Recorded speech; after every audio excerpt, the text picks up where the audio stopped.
ನಾನು ಪೊಲೀಸ್ ವ್ಯವಸ್ಥೆಯನ್ನು ಬಹಳಷ್ಟು ಗೌರವಿಸುವಂಥ ವ್ಯಕ್ತಿ. ಕರ್ನಾಟಕ ರಾಜ್ಯ ಪೊಲೀಸರನ್ನು ಕೂಡ ಭಾರಿ ಗೌರವದಿಂದ ಕಾಣುವಂಥ ವ್ಯಕ್ತಿ. ಅದೇ ರೀತಿ ಬೆಳ್ತಂಗಡಿ ಪೊಲೀಸರವರನ್ನು ಕೂಡ ಗೌರವಿಸುವಂಥ ವ್ಯಕ್ತಿ. ಆದರೆ ನನ್ನ ಆಕ್ರೋಶ ಇರುವಂಥದ್ದು, ಯಾರು ಈ ತನಿಖೆ ನಡೆಸಿದ್ದಾರೆ ಆ ಅಧಿಕಾರಿಗಳ ವಿರುದ್ಧ, ಯಾವುದೇ ಪೊಲೀಸ್ ಇಲಾಖೆಯ ವಿರುದ್ಧ ಅಲ್ಲ, ಕೇವಲ ಆ ತನಿಖೆ ನಡೆಸಿರುವಂಥ ಅಧಿಕಾರಿಗಳ ವಿರುದ್ಧ. 9ನೇ ತಾರೀಕು 2012 ಅಕ್ಟೋಬರ್ ತಿಂಗಳಲ್ಲಿ ಸೌಜನ್ಯ ಮನೆ ಕಡೆ ಹೋಗುವಾಗ ಕಾಣೆ ಆದ್ಲು 4:15 ಗಂಟೆಗೆ. ಮಾವ ಅವ್ರಿಗೆ ಹಾಯ್ ಮಾಡಿ ಹೋಗಿದ್ದಾಳೆ ಅಂತ ಹೋಗಿ ವಿದಿನ್ 10 ಮಿನಿಟ್ಸ್ ಒಳಗಡೆ ಆಕೆ ಕಾಣೆ ಆಗಿದ್ದಾಳೆ. ಆಕೆ ಜೊತೆ ಒಬ್ಳು ಬಸ್ಸಿನಿಂದ ಆಕೆಯ ಸಹಪಾಠಿಯಾದಂಥ ಅಶ್ರತ್ ಖಲೀದ್ ಅಂತ ಹುಡುಗಿಲಿದ್ದಾಳೆ. ನಾನು ಯಾವುದು ಹೇಳೋದು ನನ್ನ ಕಟ್ಟುಕತೆ ಅಲ್ಲ, ಯಾವುದಿಲ್ಲ, ಎಲ್ಲರೂ ಬೇಕಾದಾಗ ನಾನು ವಿವರಿಸ್ತಾ ಇದ್ದೇನೆ ಬಿಟ್ಟರೆ ಎಲ್ಲ ಆನ್ ರೆಕಾರ್ಡ್ ಇರುವಂಥದ್ದು. ಈ ಅಶ್ರತ್ ಖಲೀದ್ ಅಂತ ಹುಡುಗಿಯನ್ನ ಯಾರು ಅಂತ ಹೇಳಿ ಈ ಪೊಲೀಸ್ ಅಧಿಕಾರಿಗಳಿಗೆ ಗೊತ್ತಿಲ್ಲ. ಆಕೆಯ ಜೊತೆ ಸಹಪಾಠಿ, ಆಕೆ ಮಿಸ್ ಆದ ದಿನ ಆಕೆಯ ಜೊತೆ ಬಸ್ಸಿನಿಂದ ಇಳಿದಂಥ ಹುಡುಗಿ. ಆಕೆ ಮನೆ ಕಡೆಗೆ ಕೊಡೆ ಹಿಡ್ಕೊಂಡು ಹೋಗ್ತಾ ಇರುವುದನ್ನು ಮಾವ ನೋಡಿದ್ದಾರೆ. ಆ ಕೊಡೆಯನ್ನು ಇವರು ಸೀಸ್ ಮಾಡೋದಿಲ್ಲ. ಆಕೆ ಒಂದು ಚಪ್ಪಲಿ ಸೀಸ್ ಮಾಡ್ತಾರೆ, ಒಂದು ಚಪ್ಪಲಿ ಸೀಸ್ ಮಾಡೋದಿಲ್ಲ. 10ನೇ ತಾರೀಕು ಆಕೆ ಡೆಡ್ ಬಾಡಿ ಸಿಗುತ್ತೆ 9 ಗಂಟೆ 10 ಗಂಟೆ ಹೊತ್ತಿಗೆ. ಅದು ಪೊಲೀಸ್ನವರಿಗೆಲ್ಲ, ಊರಿನವರಿಗೆ. 10 ತಾರೀಕಿಗೆ ಸಿಕ್ಕಿದಂಥ ಡೆಡ್ ಬಾಡಿ, ಆ ಪ್ರದೇಶವನ್ನು ಇಂದಿನ ದಿನ ಕೂಡ ಊರಿನವರು ಹುಡುಕ್ತಾರೆ. ಆ ಪ್ರದೇಶದಲ್ಲಿ ಡೆಡ್ ಬಾಡಿ ಇರೋದಿಲ್ಲ. ಇದು ನಾನು ಹೇಳಿರೋದಲ್ಲ, ಮನೆಯವರು ಹೇಳಿದ್ದಾರೆ. ಅದರ ಜೊತೆಗೆ ಉಳಿದ ಯಾರು ವಿಟ್ನೆಸ್ಗಳಿದ್ದಾರೆ ಅವರು ಕೂಡ ಹೇಳಿರುವಂಥ ಮಾತು, ನಾವು ಹುಡುಕಿದ್ದೇವೆ ಅಂತ. ಮನೆಯವರಿಗೆ ಯಾವುದೋ ಒಂದು ಇಂಟ್ರೆಸ್ಟ್ ಅಂತ ಹೇಳ್ಬೋದು, ಉಳಿದವರಿಗೆ ಏನು ಇಂಟ್ರೆಸ್ಟ್ ಇದೆ ಇದರಲ್ಲಿ? ಹಾಗಾದರೆ ಆ ಪ್ರದೇಶದಲ್ಲಿ ಆ ಕೊಲೆ ನಡೆದಿದೆಯಾ ಇಲ್ವೋ ಅನ್ನೋ ಬಗ್ಗೆ ಅನುಮಾನ. ಇದು ಯಾರು ತನಿಖೆ ಮಾಡಬೇಕು? ಆ ದಿನ 10ನೇ ತಾರೀಕು ಹೆಣ ಸಿಕ್ಕಿದ ನಂತರ ಪೊಲೀಸ್ನವರು 9:30 ಹೆಣ ಸಿಕ್ಕಿದ ನಂತರ 12 ಗಂಟೆಗೆ ಪೊಲೀಸ್ನವರು ಸ್ಥಳಕ್ಕೆ ಬರ್ತಾರೆ. 9ನೇ ತಾರೀಕು 12 ಗಂಟೆವರೆಗೆ ಬಹಳಷ್ಟು ಮಳೆ ಬಂದಿದೆ, ಆ ತೋಡನ್ನು ದಾಟುವ ಸಾಧ್ಯ ಇಲ್ಲ ಅಂತ ಪೊಲೀಸ್ನವರು ಹೇಳ್ತಾರೆ. 10ನೇ ತಾರೀಕು 2 ಗಂಟೆ ಹೊತ್ತಿಗೆ ಮಂಗಳೂರಿಂದ ಡಾಗ್ ಸ್ಕ್ವಾಡನ್ನು ಕರೆಸ್ತಾರೆ ಸ್ಥಳಕ್ಕೆ. ಡಾಗ್ ಸ್ಕ್ವಾಡ್ ಜೊತೆಗೆ ಫಿಂಗರ್ ಪ್ರಿಂಟ್ ಎಕ್ಸ್ಪರ್ಟನ್ನು ಕರೆಸ್ತಾರೆ, ಫುಟ್ ಪ್ರಿಂಟ್ ಎಕ್ಸ್ಪರ್ಟನ್ನು ಕರೆಸ್ತಾರೆ. ಯಾವುದೇ ತನಿಖೆಯನ್ನು ಮಾಡೋದಿಲ್ಲ. ಸ್ಥಳಕ್ಕೆ ಬಂದಂಥ ಡಾಗ್ ಸ್ಕ್ವಾಡ್ ಮತ್ತು ಫುಟ್ ಪ್ರಿಂಟ್ ಎಕ್ಸ್ಪರ್ಟ್ಗಳನ್ನು ಯಾವ ಕಾರಣಕ್ಕಾಗಿ ನೀವು ತನಿಖೆ ಮಾಡಲಿಲ್ಲ, ತನಿಖೆ ಮಾಡಲಿಕ್ಕೆ ನೀವು ಅವಕಾಶ ಮಾಡಿಕೊಡಲಿಲ್ಲ? ನಾನು ಅವರಿಗೆ ಕೇಳಿದ ಪ್ರಶ್ನೆಗೆ ಆ ಅಧಿಕಾರಿ ಹೇಳಿದ ಮಾತು, ಆ ಪ್ರದೇಶದಲ್ಲಿ ಆ ತೋಡಿನಲ್ಲಿ ಅಷ್ಟೊಂದು ನೀರು ಜಾಸ್ತಿ ಇತ್ತು, ಆ ಅಧಿಕಾರಿಗಳಿಗೆ ಅದನ್ನು ದಾಟಿ ಹೋಗಲಿಕ್ಕೆ ಆಗಲಿಲ್ಲ ಅಂತ. ನೋಡಿ ಸ್ವಾಮಿ, ಒಬ್ಬ ಆರೋಪಿ ಒಂದು ಹುಡುಗಿಯನ್ನ ಹೆಗಲ ಮೇಲೆ ಹಾಕಿಕೊಂಡು ಆ ತೋಡು ದಾಟಿಕೊಂಡು ಹೋದ ಅಂತ ನಿಮ್ಮದು ಚಾರ್ಜ್ ಶೀಟ್ ಇರುವಂಥದ್ದು. ನಿಮ್ಮ ಅಧಿಕಾರಿಗಳಿಗೆ ಅದನ್ನು ದಾಟಿ ಹೋಗ್ಲಿಕ್ಕೆ ಆಗಲಿಲ್ಲ.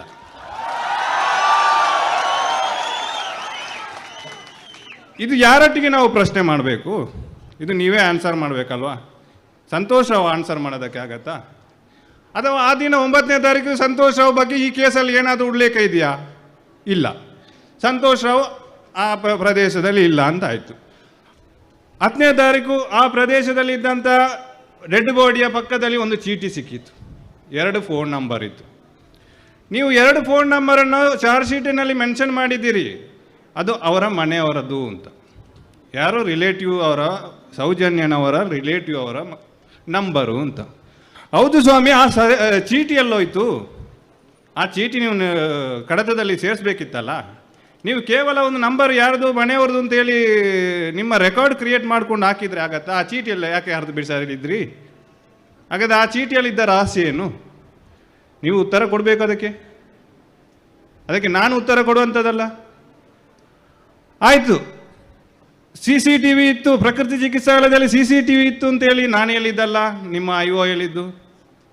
ಯೋಗೇಶ್ ಕುಮಾರ್ ಅವರು ಹೇಳಿದ್ದು CCTV ಇತ್ತು ಅವತ್ತು, ನಾನು ಅದನ್ನು ಎನ್ಕ್ವೈರಿ ಮಾಡಲಿಲ್ಲ ಅಂತ. ಯಾವ ಕಾರಣಕ್ಕಾಗಿ ಮಾಡಲಿಲ್ಲ ಹೇಳಬೇಕಲ್ಲ? ಯಾವ ಕಾರಣಕ್ಕಾಗಿ ಮಾಡಲಿಲ್ಲ? ಡಾಗ್ ಸ್ಕ್ವಾಡ್ ಬಂದು ನಾವು ಕೆಲವೊಂದು ಕೇಸುಗಳಲ್ಲಿ ಕೇಳ್ತಾ ಇದ್ದೇವೆ, ನಾಯಿಗಳು ಭಾರಿ ಬೇಗ ಅದನ್ನು ಗುರುತು ಹಿಡಿತವೆ ಅಂತ. ಯಾಕಂದರೆ ಸ್ಥಳಕ್ಕದಕ್ಕೆ ನಾಯಿಯನ್ನು ಕರ್ಕೊಂಡು ಹೋದರೆ ನಿಮಗೆ ಆರೋಪಿ ಪತ್ತೆ ಆಗ್ಬೋದು ಎನ್ನುವ ಭಯನ. ಉತ್ತರಿಸಬೇಕಲ್ವಾ? ಪೋಸ್ಟ್ ಇನ್ಕ್ವೆಸ್ಟ್ ಮಾಸರೆಲ್ಲ ಮಾಡಿದ್ರಿ, 6 ಗಂಟೆ 7 ಗಂಟೆ ಹೊತ್ತಿಗೆ ಇದಕ್ಕೆ ಹಾಸ್ಪಿಟ್ಲಿಗೆ ಡೆಡ್ ಬಾಡಿಯನ್ನು ಕಳಿಸ್ಕೊಟ್ರಿ. ಅಲ್ಲಿ ಸರಿಯಾದ ಬೆಳಕಿನ ವ್ಯವಸ್ಥೆ ಇಲ್ಲ ಅಂತೇಳಿ ಡಾಕ್ಟ್ರು ಹೇಳಿದಾಗ ನೀವು ಯಾವ ಕಾರಣಕ್ಕಾಗಿ ಬೆಳಕಿನ ವ್ಯವಸ್ಥೆ ಸರಿಯಾಗಿ ಮಾಡಿಕೊಟ್ಟಿಲ್ಲ ಹೇಳ್ಬೇಕಲ್ಲ? ಯಾವ ಕಾರಣಕ್ಕಾಗಿ ಸರಿಯಾದ ಬೆಳಕಿನ ವ್ಯವಸ್ಥೆ ಇಲ್ಲದೆ ಪೋಸ್ಟ್ ಮಾರ್ಟಮನ್ನು ಸ್ಟಾರ್ಟ್ ಮಾಡಿದ್ದೀರಿ? ಪೋಸ್ಟ್ ಮಾರ್ಟಮನ್ನು ಬೆಳಕಿನ ವ್ಯವಸ್ಥೆ ಇಂಥ ಸೀರಿಯಸ್ ಕೇಸಲ್ಲಿ ಇಲ್ಲಿ ಬೆಳಕಿನ ವ್ಯವಸ್ಥೆ ಇಲ್ಲದಿದ್ದರೆ ನಿಮಗೆ ಮಂಗಳೂರಿಗೆ ಕಳಿಸುವಂಥ ಅವಕಾಶ ಇತ್ತು. ಇದು ರೇಪ್ ಆ್ಯಂಡ್ ಮರ್ಡರ್ ಆಗಿರುವಂಥ ಕೇಸು, ಸಾಮಾನ್ಯ ಕೇಸಲ್ಲ, ಬಾವಿಗೆ ಹಾರಿ ಸತ್ತಿರುವ ಕೇಸಲ್ಲ ಇದು. ಪೋಸ್ಟ್ ಮಾರ್ಟಮ್ 7 ಗಂಟೆಗೆ ಬೆಳಕಿನ ವ್ಯವಸ್ಥೆ ಇಲ್ಲ ಅಂತ ಹೇಳಿ ಸ್ಟಾರ್ಟ್ ಮಾಡಿದ್ರಿ. ಅದು ಕೂಡ ನಿಮ್ಮ ಡಾಕ್ಟ್ರು ಹೇಳಿರೋದು, ನಾನೇ ಹೇಳಿರೋದಲ್ಲ. ಆಕೆ 6 ಗಂಟೆ ಹೊತ್ತಿಗೆ 4:15 ಗಂಟೆಗೆ ಮಿಸ್ ಆದ ಸೌಜನ್ಯ ಎಂಬ ಹುಡುಗಿ 6 ಗಂಟೆ ಹೊತ್ತಿಗೆ ಲಾಸ್ಟ್ ಫುಡ್ ತಗೊಂಡಿದ್ದಲ್ಲ ಅಂತ ನಿಮ್ಮ ಪೋಸ್ಟ್ ಮಾರ್ಟಮ್ ಡಾಕ್ಟರ್ ಹೇಳುವಂಥದ್ದು. ಎಲ್ಲಿ ಯಾರು ಕೊಟ್ಟರು ಅವಳಿಗೆ? ಆ ಫುಡ್ ಯಾರು ಕೊಟ್ಟರು? ನೀವು ಆ ಫುಡ್ಡನ್ನು ಏನಕ್ಕೆ ಕಲೆಕ್ಟ್ ಮಾಡಿ ಕೊಟ್ಟು FSLಗೆ ಕಳಿಸಿಕೊಡ್ಲಿಲ್ಲ? ನಿಜವಾದ ಆರೋಪಿ ಸಿಗ್ಬೋದೆನ್ನುವ ಭಯನ ನಿಮಗೆ? ಕಳಿಸ್ಕೊಡ್ಬೇಕಿತ್ತಲ್ಲ. 6 ಗಂಟೆಗೆ ಫುಡ್ಡು ಸಂತೋಷ ಕೊಡೋದಕ್ಕೆ ಸಾಧ್ಯ ಇತ್ತಾ? ಈ ಎಲ್ಲ ಕಾರಣಗಳಿಗಾಗಿ ನನ್ನ ಆಕ್ರೋಶ ಇರುವಂಥದ್ದು ಪೊಲೀಸ್ ತನಿಖೆಯ ಮೇಲೆ ಹೊರತು ಬೇರೆ ಯಾರ ಮೇಲೆ ಅಲ್ಲ. ಹಾಗಾದರೆ ನಿಮಗೆ ಆ ಪೊಲೀಸ್ ಅಧಿಕಾರಿಗಳು ಯಾರು ತನಿಖೆ ಮಾಡಿದ, ಆ ದಿನ ತನಿಖೆ ಮಾಡಿದಂಥ ಪೊಲೀಸ್ ಅಧಿಕಾರಿಗಳಿಗೆ ನಿಮಗೆ ಆರೋಪಿಗಳು ಯಾರು ಅಂತ ನಿಮಗೆ ಮೊದಲೇ ಗೊತ್ತಿತ್ತಾ? ಗೊತ್ತಿಲ್ಲ ಅಂತ ಸಂದರ್ಭದಲ್ಲಿ ಯಾವ ಕಾರಣಕ್ಕಾಗಿ ಅದನ್ನೆಲ್ಲ ಮುಚ್ಚೋದಕ್ಕೆ ಪ್ರಯತ್ನ ಪಟ್ರಿ ನೀವು? ಆಕೆ ಪೋಸ್ಟ್ ಮಾರ್ಟಮ್ ಮಾಡುವ ಸಂದರ್ಭದಲ್ಲಿ ವೆಜಿನಲ್ ಸ್ವಾಬನ್ನು ಕಲೆಕ್ಟ್ ಮಾಡಿದ್ರಿ. ಆ ದಿನ ಕಲೆಕ್ಟ್ ಮಾಡಿದ್ರಿ. ಯಾವತ್ತು? 10/10/2012 ಕಲೆಕ್ಟ್ ಮಾಡಿದ್ರಿ. ಅದು ಸರಿಯಾಗಿ ಕಲೆಕ್ಟ್ ಮಾಡಲಿಲ್ಲ. ಅದನ್ನು ಯಾವಾಗ ಕಳಿಸಿಕೊಟ್ರಿ ನೀವು? 20ನೇ ತಾರೀಕು ಕಳಿಸ್ಕೊಟ್ರಿ, ಅಂದರೆ 10 ದಿನ ಬಿಟ್ಟು.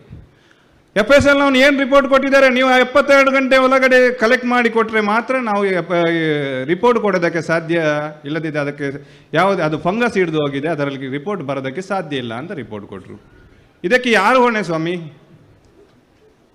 ನಿಮ್ಮನ್ನು ವೆಜಿನಲ್ ಸ್ವಾಬನ್ನು ಸರಿಯಾಗಿ ಮಾಡಿಕೊಡ್ಬೇಡಿ ಅಂತ ಸಂತೋಷ್ ರಾವ್ ನಿಮಗೆ ಪ್ರೆಷರ್ ಹಾಕಿದ್ನಾ?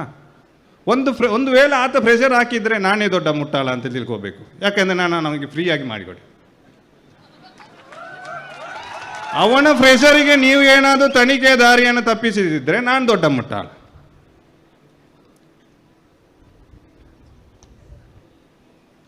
ತರಾತುರಿಯಲ್ಲಿ ಪೋಸ್ಟ್ ಮಾರ್ಟಮ್ ಮಾಡಿದೆ, ಅದು ಆಕೆ ಮೈ ಮೇಲೆ ಇದ್ದ ಗಾಯಗಳನ್ನು ಸರಿಯಾಗಿ ನೋಟ್ ಮಾಡಲಿಲ್ಲ. ಮಾಡಬೇಕಲ್ಲ?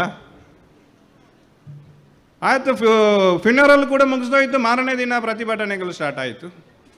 11ನೇ ತಾರೀಕು 6 ಗಂಟೆಗೆ ಸಂತೋಷ್ ರಾವ್ ಸಿಕ್ಕಿದ. ಬಾಹುಬಲಿ ಬೆಟ್ಟ ಕೆಳಗಡೆ ಕೂತಿದ್ದವನನ್ನು ಸ್ಥಳೀಯರೇ ಹಿಡಿದು ಕೊಟ್ಟರು. ಯಾವ ಕಾರಣಕ್ಕಾಗಿ?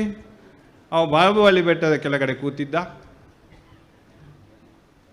ಕೆಳಗಡೆ ಹೋಗು, ಮೇಲ್ಗಡೆ ಯಾರೇ ಬರುವವರಿದ್ದರು, ಮೇಲ್ಗಡೆ ಯಾರಿಲ್ಲ, ನೀನು ಕೆಳಗಡೆ ಹೋಗು ಅಂತ ಹೇಳಿದಾಗ ಓಡಲಿಕ್ಕೆ ಸ್ಟಾರ್ಟ್ ಮಾಡಿದ್ದ ಅಂತ.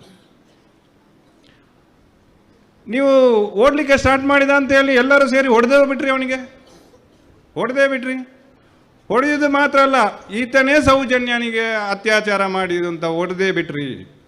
ಈತನೇ ಸೌಜನ್ಯನಿಗೆ ಅತ್ಯಾಚಾರ ಮಾಡಿದ್ದು ಅಂತ ನೀವು ಮರುದಿನ ಹೋಗಿ 12ನೇ ತಾರೀಕು ಹೋಗಿ ಸ್ಟೇಟ್ಮೆಂಟ್ ಕೊಟ್ಟಿದ್ದೀರಿ. 12ನೇ ತಾರೀಕು ಈತನನ್ನು ಅರೆಸ್ಟ್ ಮಾಡಿದ್ದು 13ನೇ ತಾರೀಕು. ಪೊಲೀಸ್ನವ್ರು ಯಾವುದೇ ಎನ್ಕ್ವೈರಿ ಮಾಡಲಿಲ್ಲ 2 ದಿನ. ಯಾವಾಗ ನೀವು ಸ್ಟೇಟ್ಮೆಂಟ್ ಕೊಡಬೇಕಿತ್ತು? ನಿಮಗೇನು ಗೊತ್ತಾಯಿತು ಅವ ಅತ್ಯಾಚಾರ ಮಾಡಿದ್ದಾನೆ ಅಂತ?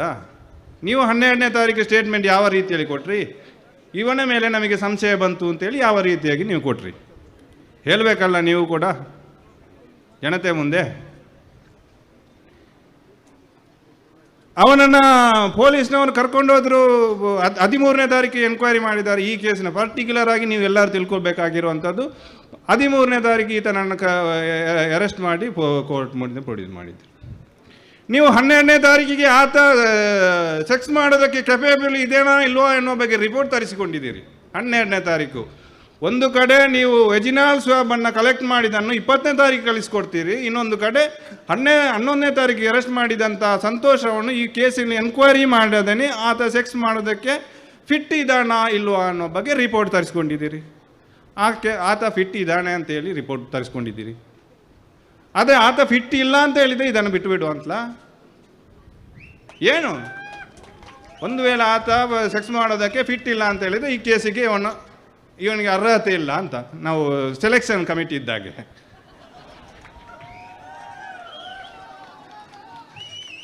ಯಾವ ರೀತಿಯ ತನಿಖೆ ಸ್ವಾಮಿ? ಆ ಕಡೆ ವೆಜಿನಲ್ ಸ್ವಾಬನ್ನು ನೀವು ಕ್ಲೀನಾಗಿ ಕಲೆಕ್ಟ್ ಮಾಡಿದ್ದಿದ್ರೆ ಆ ಒಂದು ವೆಜಿನಲ್ ಸ್ವಾಬಿನಿಂದ ಒಬ್ಬ ಆರೋಪಿಗೆ ಇವತ್ತು ಶಿಕ್ಷೆ ಆಗಿ ಕೂರ್ತಿದ್ದ. ಕೇವಲ ಒಂದು ವೆಜಿನಲ್ ಸ್ವಾಬ್ ಕಳಿಸಿರುವಂಥ ವೆಜಿನಲ್ ಸ್ವಾಬಲ್ಲಿ ಆಕೆಯ DNA ಕೂಡ ಬಂದಿಲ್ಲ ಅಂದರೆ ಯಾವ ರೀತಿಯ ವೆಜಿನಲ್ ಸ್ವಾಬ್ ಕಲೆಕ್ಟ್ ಮಾಡಿದಿರಿ? ಆಕೆಯದೇನದು? ಆಕೆಯದು ಬರಲಿಲ್ಲ. ಆಕೆಯದು ಸಂತೋಷ ಹೌದನ್ನು ಬಿಟ್ಟುಬಿಡಿ. ಅಂದರೆ ಈ ಕೋರ್ಟಲ್ಲಿ ಏನಾಯಿತು? ಕೋರ್ಟು ಜಡ್ಜ್ಮೆಂಟ್ ಏನು ಹೇಳಿದೆ? ಎಲ್ಲ ನಾನು ಏನೇ ಹೇಳಿದ್ದೇನೆ ಅದನ್ನೆಲ್ಲ ಮೆನ್ಷನ್ ಮಾಡಿದ್ದಾರೆ ಕೋರ್ಟಲ್ಲಿ. ಡಾಕ್ಟ್ರು ಹೇಳ್ತಾರೆ ಆಕೆ ಏನು ಈ ಕೃತ್ಯ ಒಬ್ಬರಿಂದ ಆಗಿರುವಂಥದ್ದಲ್ಲ ಅಂತ. ಹಾಗಾದರೆ ಸಂತೋಷ್ ರಾವ್ ಜೊತೆ ಇದ್ದದ್ದು ಮತ್ತೆ ಅವ್ರು ಯಾರು? ಯಾಕೆ ನೀವು ಅವನನ್ನು ಹಿಡಲಿಕ್ಕೆ ಪ್ರಯತ್ನ ಪಡಲಿಲ್ಲ? ಸಂತೋಷ್ ರಾವ್ ಜೊತೆ ಬೇರೆಯವರು ಇದ್ರೆ ಅಂದರೆ ಯಾವ ಕಾರಣಕ್ಕಾಗಿ ಅವರನ್ನು ಹಿಡಲಿಕ್ಕೆ ಪ್ರಯತ್ನ ಪಡಲಿಲ್ಲ? ಡಾಕ್ಟ್ರು ಇನ್ನು ಮುಂದೆ ಹೋಗಿ ಹೇಳ್ತಾ ಇದ್ದಾರೆ ಆತನ ಪ್ರೈವೇಟ್ ಪಾರ್ಟಲ್ಲಿ ಯಾವುದೇ ಗಾಯಗಳಿಲ್ಲ. ಈ ಥರ ಕೃತ್ಯ ಆದರೆ ಯಾವುದೇ ಒಬ್ಬ ವ್ಯಕ್ತಿಗೆ ಪ್ರೈವೇಟ್ ಪಾರ್ಟ್ಗೆ ಗಾಯ ಆಗೋದು ಸಹಜವಾದ ಕ್ರಿಯೆ ಅಂತ. 2 ಡಾಕ್ಟ್ರುಗಳು ಹೇಳ್ತಾ ಇದ್ದಾರೆ ಆತನ ಪ್ರೈವೇಟ್ ಪಾರ್ಟ್ಗೆ ಯಾವುದೇ ಗಾಯಗಳಾಗಲಿಲ್ಲ ಅಂತ. ಆದರೆ ಯಾರು ಸ್ವಾಮಿ? ಆಗಬೇಕಿತ್ತಲ್ಲ ಯಾವುದನ್ನು ಒಂದು ಸಿಂಗಲ್ ಎವಿಡೆನ್ಸ್ ಆದರೆ ಬೇಕಲ್ಲ. ಕೇವಲ ಮನೆಯವರು ಅನುಮಾನ ಪಟ್ಟರೆ ನಿಮಗೆ ಬೇಸರ ಆಗತ್ತೆ, ಹಾಗಾದರೆ ನೀವು ಅನುಮಾನ ಪಟ್ಟರೆ ಬೇಸರ ಆಗೋದಿಲ್ವಾ?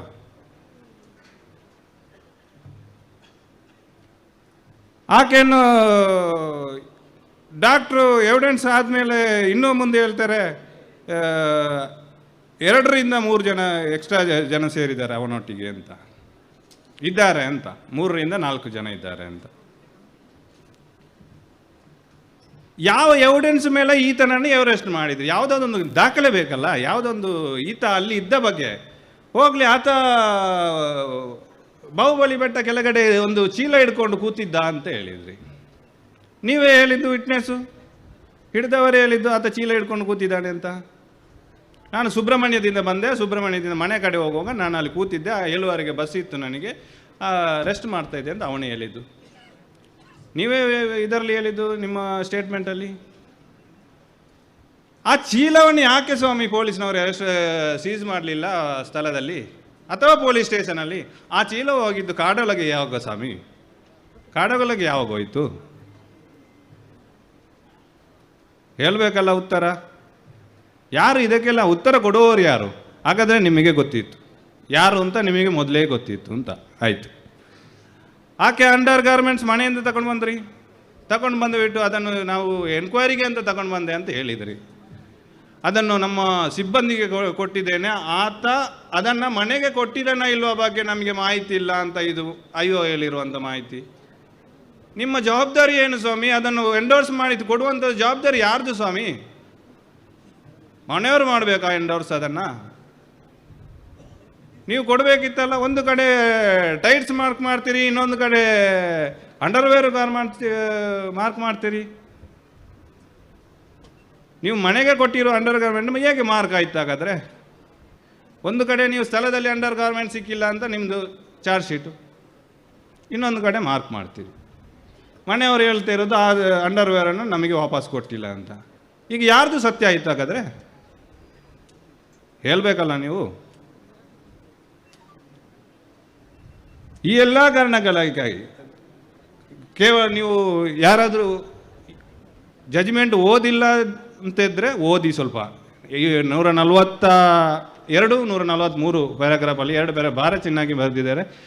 ಸಂತೋಷ್ ರಾವ್ ಮೇಲೆ absolutely there is no evidence to connect the accuse in this crime ಅಂತ ಬರೆದಿದ್ದಾರೆ. Absolutely there is no evidence. Lack of evidence ಅಲ್ಲ.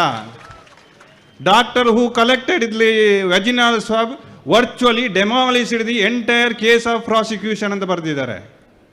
ಯಾರ್ದು ಮಿಸ್ಟೇಕು? ಡಾಕ್ಟ್ರದ್ದು. ಹಾಗಾದರೆ ಡಾಕ್ಟ್ರು ಮತ್ತು ಪೊಲೀಸು ಈ ವ್ಯಕ್ತಿಯ ಪ್ರಭಾವಕ್ಕೆ ಒಳಗಾದ್ರ? ಸಂತೋಷ್ ರಾವ್ ಅವರ ಪ್ರಭಾವಕ್ಕೆ ಒಳಗಾದ್ರ? ಉತ್ತರ ಕೊಡಬೇಕಲ್ಲ ನಾವು. ಉತ್ತರ ಕೊಡುವವರು ಸುಮ್ಮನೆ ಇದ್ದರೆ, ಇದಕ್ಕೆಲ್ಲ ಉತ್ತರ ಕೊಟ್ಟಿದ್ರೆ ಆಯಿತು. ಈ ಮಧ್ಯದಲ್ಲಿ ಫರ್ದರ್ ಅವರನ್ನು ಆರೋಪಿಗಳನ್ನಾಗಿ ಮಾಡಬೇಕು ಅಂತ ಆಯಿತು, ಹೈಕೋರ್ಟ್ಗೆ ಹೋಯಿತು. ಹೈಕೋರ್ಟ್ ತನ್ನದೇ ಆದ ಕಾರಣಕ್ಕಾಗಿ ಸ್ಟೇ ಆಯಿತು. ಫರ್ದರ್ ಇನ್ವೆಸ್ಟಿಗೇಷನ್ ಆಯಿತು. ಆ ಇನ್ವೆಸ್ಟಿಗೇಷನ್ ನೀವು ಸ್ಟೇ ಮಾಡೋದಿದ್ರೆ, ಅದು ಇನ್ವೆಸ್ಟಿಗೇಷನ್ ಆಗಲಿ ಅಂತ ನೀವು ಕೂತಿದ್ದಿದ್ರೆ ಇವತ್ತು ಈ ಜನ ಸೇರುವಂಥ ಪರಿಸ್ಥಿತಿಯೇ ಬರ್ತಿರ್ಲಿಲ್ಲಲ್ಲ, ಈ ಪ್ರತಿಭಟನೆ ಮಾಡೋ ಪರಿಸ್ಥಿತಿ ಬರ್ತಿರ್ಲಿಲ್ಲಲ್ಲ. ಆ ಫರ್ದರ್ ಇನ್ವೆಸ್ಟಿಗೇಷನ್ ಆಗಿತ್ತಿದ್ರೆ ನಿಮಗೆ ಒಳ್ಳೆ ಗ್ರೌಂಡ್ ಆಗಿರೋದು. ಫರ್ದರ್ ಇನ್ವೆಸ್ಟಿಗೇಷನ್ ಕೂಡ ಮಾಡಿದ್ದಾರೆ, ನಮ್ದು ಏನು ಬರಲಿಲ್ಲ ಅಂತ. 136ನೇ ಪ್ಯಾರಾಗ್ರಾಫಲ್ಲಿ ಜಡ್ಜಿ ಹೇಳ್ತಾರೆ, ಏನು ಮನೆಯವರೇ ಬೊಟ್ಟು ಮಾಡಿದ್ದು ಹೇಳ್ತಾ ಇದ್ದಾರೆ, ಅವರ ಬಗ್ಗೆ ನೀವು ಯಾವುದೇ ತನಿಖೆಯನ್ನು ಮಾಡಲಿಲ್ಲ ಅಂತ. ಒಂದು ಕಡೆ ನೀವು ಹೇಳ್ತೀರಿ ನಮ್ಮ ತನಿಖೆ ಆಗಿದೆ ಅಂತ. ಅದು ನ್ಯಾಯಾಲಯಕ್ಕೆ ಕೊಡುವಂಥ ಕಾರ್ಯ ಯಾರ್ದು? ಸಂತೋಷ ಮಾಡಬೇಕು ಅದನ್ನು. ಸಂತೋಷ್ ಆರೋಪಿಯ ಪರವಾಗಿ ವಕೀಲನಾಗಿ ನನಗೆ ಏನು ಕರ್ತವ್ಯ? ನನ್ನ ಅಕ್ಯೂಸರನ್ನು ಡಿಫೆಂಡ್ ಮಾಡುವಂಥದ್ದು. ನೀವು ಆ ಡಾಕ್ಯುಮೆಂಟ್ ತಂದಾಕಿ, ಈ ಡಾಕ್ಯುಮೆಂಟ್ ತಂದಾಕಿ ಅಂತ ನನ್ನದು ಕರ್ತವ್ಯ ಅಲ್ಲ ಅದು. ನೀವು ಪೊಲೀಸ್ನವ್ರು ಮಾಡಬೇಕಾಗಿದ್ದದು. ಈ ಡಾಕ್ಟ್ರು ಮತ್ತು ಪೊಲೀಸ್ನವರು ಮಾಡಿರುವಂಥ ಅನಾಹುತಕ್ಕೆ ಈ ಕೇಸು ಮುಚ್ಚೋಗಿದೆ. 2 ದಿನ, ಫಸ್ಟ್ 2 ದಿನ ಜಜ್ಮೆಂಟಲ್ಲಿ ಹೇಳಿರುವಂಥದ್ದು ಫಸ್ಟ್ 10ನೇ ತಾರೀಕು ಆದಂಥ ಅನಾಹುತಕ್ಕಾಗಿಯೇ ಈ ಕೇಸು ಮುಚ್ಚೋಗಿದೆ ಅಂತ. 10ನೇ ತಾರೀಕು ಆರೋಪಿ ಅಲ್ಲ, 10ನೇ ತಾರೀಕು ಸಂತೋಷ್ ರಾವ್ ಆರೋಪಿ ಅಲ್ಲ, ಯಾರು ಅಂತಲೇ ಗೊತ್ತಿರಲಿಲ್ಲ. 11ನೇ ತಾರೀಕಿನ ಮೇಲೆ ಅವನನ್ನು ಅರೆಸ್ಟ್ ಮಾಡಿರುವಂಥದ್ದು. ಹಾಗೆ 10ನೇ ತಾರೀಕು ನೀವು ಯಾವ ಕಾರಣಕ್ಕಾಗಿ ಎವಿಡೆನ್ಸ್ ನಾಶ ಮಾಡಿದಿರಿ? ನ್ಯಾಯಾಲಯ ಒಂದು ಪ್ರಕರಣದಲ್ಲಿ, ಯಾವ ಪ್ರಕರಣದಲ್ಲಿ ಕೂಡ ಅಷ್ಟು ಈಸಿಯಾಗಿ ಒಬ್ಬ ಅಧಿಕಾರಿಗಳ ಮೇಲೆ ಆ್ಯಕ್ಷನ್ ತಗೊಳ್ಳಿ ಅಂತ ಬರೆಯೋದಿಲ್ಲ. ನ್ಯಾಯಾಲಯಕ್ಕೆ ಮನವರಿಕೆ ಆದ ಮಾತ್ರ ಆ ಥರ ಒಂದು ಫೈಂಡಿಂಗ್ಸ್ ಬರೋದಕ್ಕೆ ಸಾಧ್ಯ. ಯಾರೆಲ್ಲ ಇನ್ವೆಸ್ಟಿಗೇಷನ್ ಲ್ಯಾಬ್ಸಿಗೆ ಕಾರಣರಾಗಿದ್ದಾರೆ ಅವರ ಮೇಲೆ ಆ್ಯಕ್ಷನ್ ತಗೊಳ್ಳಿ ಅಂತ ಬರೆದಿದ್ದಾರೆ. ಎಕ್ವಿಟಲ್ ಕಮಿಟಿ ಮುಂದೆ ಪ್ಲೇಸ್ ಮಾಡಿ ಫೈಲನ್ನು ಅಂತ. ಹಾಗೆ ನಮ್ಮದು ಮಾತ್ರ ಅಲ್ಲ, ಇದು ನ್ಯಾಯಾಲಯಕ್ಕೂ ಕೂಡ ಮನವರಿಕೆ ಆಗಿದೆ. ಈ ಕೇಸಲ್ಲಿ ಎಲ್ಲ ಎವಿಡೆನ್ಸನ್ನು ಡಿಸ್ಟ್ರಾಯ್ ಮಾಡಿದ್ದಾರೆ ಅಂತ. ಯಾವ ಕೇಸಲ್ಲಿ? ಇನ್ನೊಂದು ಇತ್ತೀಚೆಗೆ ಬಂದಂಥ ಒಂದು ಮಾಹಿತಿ ನಮಗೆ ಟ್ರಯಲಲ್ಲಿ ಅದೆಲ್ಲ ಬರಲಿಲ್ಲ, ಮಂಪರು ಪರೀಕ್ಷೆ ಅಂತ. ಅಲ್ಲ ಸ್ವಾಮಿ, 2 ಇನ್ವೆಸ್ಟಿಗೇಷನ್. ನಾವು CBI ಅಂದರೆ ದೇಶದ ಉನ್ನತ ತನಿಖಾ ಸಂಸ್ಥೆ, CID ಆಗಿನ CID ರಾಜ್ಯದ ಉನ್ನತ ತನಿಖಾ ಸಂಸ್ಥೆ. ನೀವು 2 ಚಾರ್ಜ್ ಶೀಟ್ ಹಾಕಿದ್ದೀರಿ, 2 ಇನ್ವೆಸ್ಟಿಗೇಷನ್ ಏಜೆನ್ಸಿ ಅವರು. ಎಲ್ಲಾದರೂ ಹೇಳಿದಿರ ನೀವು ಈತನ ಬಗ್ಗೆ ಮಂಪರ್ ಪರೀಕ್ಷೆ ಮಾಡಲಿಲ್ಲ, ಹಾಗೆ ಸ್ವಲ್ಪ ಎವಿಡೆನ್ಸ್ ಕಡಿಮೆ ಇದೆ ಅಂತೆಲ್ಲ ಹೇಳಿದ್ದೀರಾ? ಹೇಳಿಲ್ಲಲ್ಲ. ಜಡ್ಜ್ಮೆಂಟ್ ಆದ ತಕ್ಷಣ ನೀವು ಈತನೇ ಆರೋಪಿ ಅಂತ ನಿಮಗೆ ಕಾನೂನು ಅಪ್ಲೈ ಆಗೋದಿಲ್ವಾ? ಒಂದು ನ್ಯಾಯಾಲಯ ಜಡ್ಜ್ಮೆಂಟ್ ಕೊಟ್ಟ ನಂತರ ಕೂಡ ನೀವು ಆತನೇ ಆರೋಪಿ, ಆತ ಅಲ್ಲಿ ಇದ್ದ, ಹೇಗೆ ಸ್ವಾಮಿ ನಿಮಗೆ ಸತ್ಯಶೋಧನೆ? ನಿಮಗೆ ಕೊಟ್ಟವರು ಯಾರು ಪರ್ಮಿಷನು ಸತ್ಯಶೋಧನೆ ಮಾಡಲಿಕ್ಕೆ? ಜಡ್ಜ್ಮೆಂಟ್ ಬಂದಿರೋ ಕೇಸಿಗೆ ನೀವು ಸತ್ಯಶೋಧನೆ ಅಂತ ಮಾಡ್ತೀರಂದ್ರೆ ಏನು ಸ್ವಾಮಿ ಇದು? ನಾವು ಕೇಳಬೇಕಲ್ವಾ? ನಾವು ಸುಮ್ಮನೆ ಇದ್ದೇವೆ ಅಂತ ಹೇಳಿದರೆ ನೀವು ಎಲ್ಲನೂ ಹೇಳ್ಕೊಂಡು ಹೋಗೋದಾ? ನಾವು ಯಾರನ್ನ ಮೇಲೇನೂ ಹೇಳ್ತಾ ಇಲ್ಲ. ನಮ್ಮ ಮೇಲೆ ಬಂದಾಗ ನಾವು ಅದನ್ನು ರಿಪ್ಲೈ ಮಾಡುವಂಥದ್ದು ನಮ್ಮ ಕರ್ತವ್ಯ ಆಗಿದೆ. ಯಾಕೆಂದರೆ ನಮ್ಮ ಆರೋಪಿ ಸ್ವಲ್ಪ ರಿಪ್ಲೈ ಮಾಡೋದಕ್ಕೆ ಹಿಂದೆ ಸರಿತಾನೆ. ಯಾಕೆಂದರೆ ಇಲ್ಲೇ ಅಣ್ಣ ಇದ್ದಾರೆ, ಅವರೊಟ್ಟಿಗೆ ಬಿಟ್ಟರೆ ನನ್ನೊಟ್ಟಿಗೆ ಮಾತ್ರ ಮಾತಾಡೋದು, ಬೇರೆ ಯಾರೊಟ್ಟಿಗೆ ಮಾತಾಡೋದಿಲ್ಲ. ಒಂದು ವಿಷಯವನ್ನು ದಾನೆ ಸಂತೋಷರೇ ಅಂತ ಹೇಳಿದರೆ ನನಗೆ ಮಾತಾಡಲಿಕ್ಕೆ ಬಿಡೋದು 10 ನಿಮಿಷ ಬಿಟ್ಟೆ, ಅಲ್ಲಿವರೆಗೆ ನನಗೆ ಮಾತಾಡಲಿಕ್ಕೆ ಬಿಡೋದಿಲ್ಲ. ಅವನದೇ ಪೂಜಾ ಕಾರ್ಯ, ಅದು ಇದು ಏನೆಲ್ಲ ಮಾತಾಡ್ತಾ ಇದ್ದ. ನನಗೆ ಅವಕಾಶ ಕೊಟ್ಟ ನಾಗರಿಕ ಪ್ರಜಾಪ್ರಭುತ್ವ ವೇದಿಕೆ ಮತ್ತು